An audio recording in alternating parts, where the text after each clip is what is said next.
Hello mga mati, gagawa tayo ng sinigang na buto-buto. So, may nilaga na ako dito na buto na pressure cooker ko na ito. So, magpainit lang tayo, mag-isa tayo ng bawang dito sa ating kawali.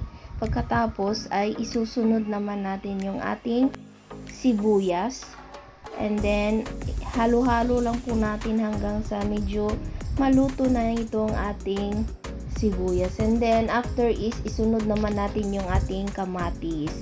So, gisahin lang po natin ito mga madi. And then, pagkatapos natin magisa ito, saka po natin ilalagay yung ating buto ng pork na pressure cooker ko na ito. So, madali na itong lutuin mga madi.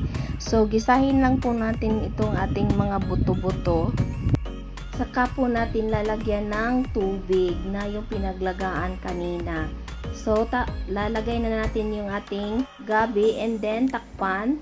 So, after na medyo malambot na itong ating gabi mga madi, saka po natin lalagyan ng sinigang na mix, yung sinigang na gabi. Tapos, naglagay pala ako dito ng siling haba at saka yung asin. Tinimplahan ko na ito mga madi. Tapos nilagay ko na din itong tangkay ng ating pechay. So, lutuin muna natin, takpan. And then, after na medyo maluto na ito mga madi, saka po natin ilalagay itong dahon ng ating pechay. Ayan. So, malapit na itong maluto. And then, after a few minutes, luto na itong dahon. Saka po natin hain. Ayan. Tapos na mga madi. Kain tayo. Ang sarap nitong sinigang. Thank you for watching mga madi.